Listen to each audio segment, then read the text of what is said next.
नमस्कार दोस्तों, आपका स्वागत है आज की इस वीडियो में। तो आज की इस नई वीडियो में हम बात करने वाले हैं कि आपका एसएससी स्टेनोग्राफर का एग्ज़ाम है टायर फर्स्ट, जो आपका अगले महीने होने वाला है। तो उस एग्ज़ाम्स को आने में आपको 40 दिन लगभग बचे हैं। तो उस एग्ज़ाम में आप कैसे मैक्सिमम मार्क्स स्कोर कर सकते हैं, कैसे अपनी स्ट्रेटजी बना सकते हैं मैक्सिमम मार्क्स स्कोर करने की, कौन सी बुक आपके लिए इसके अंदर बेस्ट रहेगी, आप अपना टाइम मैनेजमेंट कैसे कर सकते हैं, कौन से सब्जेक्ट को आपको कितना टाइम देना पड़ेगा, तो इन्हीं सभी टॉपिक पे हम पूरी वीडियो में बात करने वाले हैं। तो अगर आप मेरे चैनल पर नए आए हैं तो कर दीजिए चैनल को सब्सक्राइब, बेल आइकन को प्रेस कर दीजिए एंड वीडियो को अभी से लाइक कर दीजिए। चलिए वीडियो को स्टार्ट करते हैं। चलिए सबसे पहले हम बात कर लेते हैं सब्जेक्ट की एंड उसके वेटेज की, कौन सा सब्जेक्ट कितने मार्क्स का पूछा जाता है। तो इसके अंदर आपकी इंग्लिश पूछी जाती है 100 मार्क्स की, रीजनिंग पूछी जाती है 50 मार्क्स की, एंड जीएस इसके अंदर 50 मार्क्स की पूछी जाती है। मैथमेटिक्स इसके अंदर बिल्कुल भी नहीं आती है। तो इंग्लिश का वेटेज इसके अंदर सबसे ज़्यादा रहता है, तो इंग्लिश को आपको ज़्यादा टाइम देना पड़ेगा।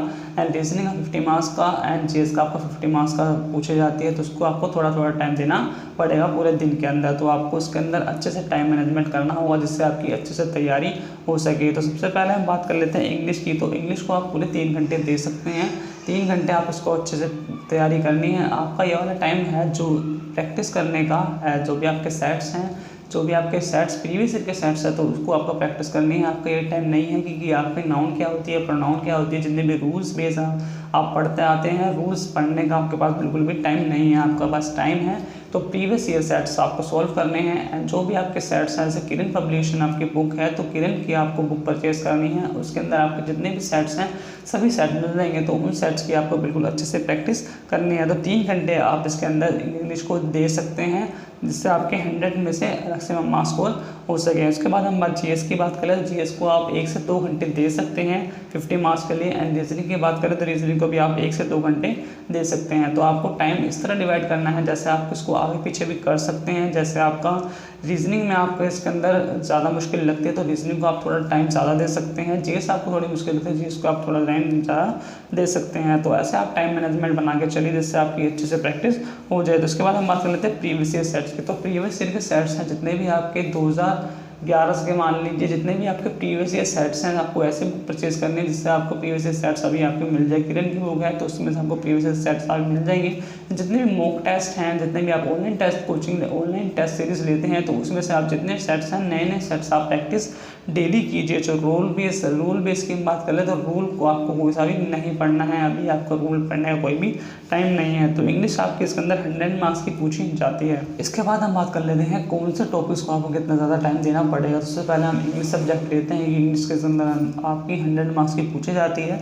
तो इंग्लिश के अंदर आपके cloze test and passage and PQRS इसके अंदर पूछे जाते हैं। तो ये पार्ट्स आपको बहुत से स्टूडेंट्स को ईजी लगता है, पर कोई भी पार्ट्स इंग्लिश के अंदर कोई भी ईजी नहीं होता जब तक आप उसकी प्रैक्टिस नहीं करते हैं। तो आपको बिल्कुल अच्छे से प्रैक्टिस करनी है क्लोज टेस्ट की, पैसेज की। नए नए पैसेज आपको लेने हैं, जितने भी आपके प्रीवियस के सेट्स के आपके पैसेज हैं तो उन्हीं पैसेज की आपको बिल्कुल अच्छे से प्रैक्टिस करनी है। क्लोज टेस्ट की प्रैक्टिस करनी है एंड PQRS की आपको प्रैक्टिस करनी है। कौन सी कैसे ट्रिक से आपका PQRS सोल्व होता है, तो इसको आप 1 घंटा दे सकते हैं। तो 1 घंटा आपको बिल्कुल बैठ के अच्छे से cloze test, passage and PQRS बिल्कुल अच्छे से सोल्व करने हैं। माइंड पे आपको बिल्कुल प्रेशर नहीं रखना है, बिल्कुल आराम से करने हैं। माइंड पे प्रेशर डालेंगे तो आपको थोड़ी घबराहट होगी और आप ज़्यादा सोल्व नहीं कर पाएंगे, आपका माइंड बिल्कुल कंफ्यूज हो जाएगा। तो आपको माइंड में बिल्कुल प्रेशर नहीं देना है एंड आपको 1 घंटे में cloze test and passage and PQRS solve करना है। उसके बाद हम बात कर लेते हैं 30 मिनट्स की। तो 30 मिनट्स आपको देने हैं वोकैब पे, वोकैब का पार्ट आपका जैसे ईडियम्स आ गए, ईडियम्स एंड फ्रेजेस आ गए, सिनोनिम्स एंटोनिम्स आ गए। तो इन सब की आपको अच्छे से देखना है कि प्रीवियस ईयर में कौन से सिनोनिम्स एंटोनिम्स पूछे गए थे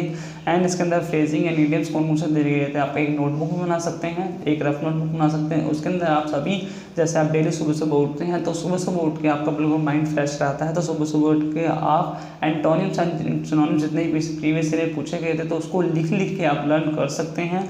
और जितने भी ईडियम्स हैं तो उसको भी आप लिख के याद कर सकते हैं। तो लिख के आप जब भी याद करते हैं तो आपको माइंड में इसके अंदर आपको ज़रूर लर्न हो जाते हैं। तो उसके बाद हम बात कर लेते हैं 30 मिनट्स की। अगले 30 मिनट्स आपको करना है error, fill in the blanks and sentence improvement की आपको अच्छे से प्रैक्टिस करनी है। तो सेंटेंस इंप्रूवमेंट में कौन सा रूल आपको यूज़ हो रहा है, तो वो रूल्स देखना है आपको। रूल्स आप पढ़ चुके होंगे पर आपको इसके अंदर कोई भी सेंटेंस इंप्रूवमेंट में समझने नहीं आता है, एरर पार्ट में आपको नहीं पता चलता है, फिल इन द ब्लैंक्स में आपको नहीं पता चलता है कौन सा रूल इसके अंदर यूज़ हो रहा है, तो आप सेट के एंड में देख सकते हैं तो लास्ट में आपको एक्सप्लेनेशन दिया गया होगा। तो एमपी पब्लिकेशन की इंग्लिश की बुक आती है तो आप उसको भी देख सकते हैं। इंग्लिश के लिए एमपी पब्लिकेशन की बुक भी बेस्ट रहती है, तो उसमें भी आपको एक्सप्लेनेशन दिया गया होता है क्वेश्चन का कि कौन सा रूल इसके अंदर यूज़ हुआ है। तो अगर आपको समझ में नहीं आता तो एक्सप्लेनेशन आप दे सकते हैं। तो इसके बाद हम बात कर लेते हैं नरेशन एंड वॉइस की। तो नरेशन एंड वॉइस आपके सबसे ज़्यादा मार्क्स के पूछे जाते हैं, पूरे 10 मार्क्स के आपके नरेशन एंड 10 मार्क्स के आपके वो वॉइस पूछे जाते हैं। तो इसकी आपको अच्छे से प्रैक्टिस करनी है। पहले आपको देखना है कैसे आपको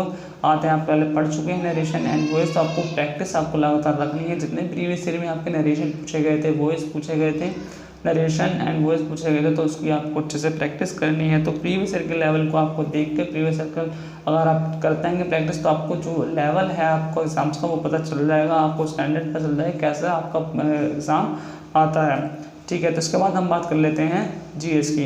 जीएस की, तो जीएस को आपको पूरा 2 घंटे देना है, पूरे 2 घंटे आपको जीएस को बैठ के अच्छे से प्रैक्टिस करनी है। तो जैसे मैं आपको हिस्ट्री की बताया तो हिस्ट्री में ancient, medieval and modern history पूछी जाती है, तो इनकी आपको बिल्कुल अच्छे से देखना है कि आपकी एशियंट में क्या हुआ था, मिडिवल हिस्ट्री में क्या हुआ था एंड मॉडर्न हिस्ट्री में क्या हुआ था। तो ये सभी आपको जानना है। तो आपके लिए एक ही बेस्ट बुक रहेगी, वो है आपकी लूसेंट की जीके की बुक। तो जीके की बुक में आपको पूरी हिस्ट्री मिल जाएगी, पूरी ज्योग्राफी, पूरी केमिस्ट्री, सब कुछ आपको इसके अंदर ही मिल जाएगा। तो उसके अंदर आपको बिल्कुल अच्छे से देखना है कैसे कैसे क्वेश्चन पूछे जा सकते हैं। और आप इसके बाद हम बात कर लेते हैं प्रीवियस ईयर सेट की। तो प्रीवियस ईयर सेट में आपके जितने भी क्वेश्चन पूछे गए हैं हिस्ट्री में से, ज्योग्राफी में से, जितने भी आपके जीके के पार्ट में से पूछे गए हैं, तो वहाँ से आप देख सकते हैं कि कैसे कैसे टाइप्स के क्वेश्चन आपके पूछे जा सकते हैं। तो इसके बाद हम बात कर लेते हैं करंट अफेयर्स के। जीके के पार्ट्स के अंदर आप करंट अफेयर्स के अंदर बहुत ही महत्वपूर्ण होता है। तो करंट अफेयर आपका कोई जैसे शिफ्ट लगती है स्टेनोग्राफर एग्जाम की, पहले शिफ्ट में हुआ, जैसे आज की शिफ्ट में 3 शिफ्ट हुई, 3 शिफ्ट में आपका एग्जाम हुआ, नेक्स्ट आपकी 3 अलग शिफ्ट में आपका एग्जाम हुआ, 2 शिफ्ट में एग्जाम हुआ।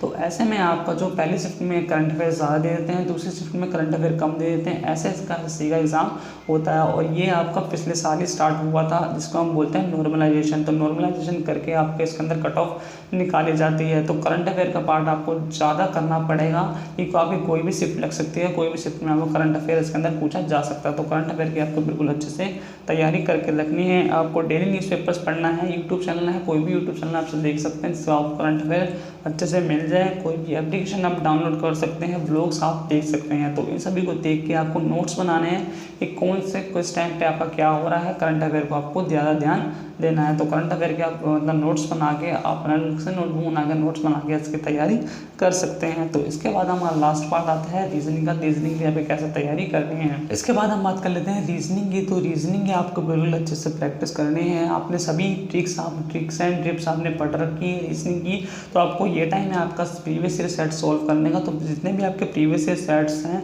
तो सभी को आपको अच्छे से प्रैक्टिस करने हैं, अच्छे से आपको पढ़ने हैं। कोई भी क्वेश्चन से आपको रिपीट नहीं करना है। तो रीजनिंग में आपके कोई भी क्वेश्चन आता है, ब्लड रिलेशन से आ गया, सीरीज से आ गया, तो कोई भी क्वेश्चन को आपको बार बार सॉल्व नहीं करना है। तो आपकी इसके अंदर माइंड की कैपेसिटी है वो नहीं बढ़ पाएगी और भी ज़्यादा क्वेश्चन सॉल्व करने की। तो आपको ऐसा बिल्कुल भी नहीं करना है, कोई भी क्वेश्चन आपको रिपीट नहीं करना है। जितने भी नए से सेट कोई भी नया सेट आता है आपके सामने, तो नए सेट आपको अच्छे से प्रैक्टिस करना है। तो रीजनिंग के लिए बस इतना ही। रीजनिंग के आपको अच्छे से प्रीवियस ईयर के सेट्स की प्रैक्टिस करनी है। जितने भी आपके वीक पॉइंट्स हैं, कोई भी आपका रीजनिंग के अंदर वीक सा टॉपिक आता है तो उस टॉपिक्स को आपको अच्छे से पढ़ना है, पहले ही क्या इसके अंदर टॉपिक्स में हैं और उसकी फिर इसके बाद आपको सेट सोल्व करने हैं। तो इसके बाद हम बात कर लेते हैं तो आपका 2 घंटे का एग्ज़ाम होता है पूरा स्टेनोग्राफर का। तो आपको टाइम आपको फिक्स रखना है, 2 घंटे आपका पूरा एग्ज़ाम होता है। तो आप शाम के टाइम आपको जब भी टाइम मिलता है, जब भी आप ये प्रोसेस पूरा कंप्लीट कर लें, तो आपको 2 घंटे बैठ के बिल्कुल अच्छे से बैठ के कोई भी सेट लेना है जो आपको पूरा 2 घंटे हो, जिसके अंदर आपकी इंग्लिश, रीजनिंग और जीएस हो, मतलब तीनों पार्ट हो। स्टेनोग्राफर का कोई सेट लेना है तो आपको पूरे 2 घंटे बैठ के अच्छे से प्रैक्टिस करनी है। तो आपकी इसके अंदर क्या होगा, आपका इसके अंदर फ़ायदा होगा, आपकी हैबिट बन जाएगी 2 घंटे बैठने की। और आप जब भी आपका एग्जाम हो, या मॉर्निंग शिफ्ट में हो या इवनिंग शिफ्ट में हो, तो आप 2 घंटे बैठ के इसकी अच्छे से प्रैक्टिस मतलब अच्छे से एग्ज़ाम अटैम्प्ट कर सकते हैं, आपकी हैबिट बन जाएगी।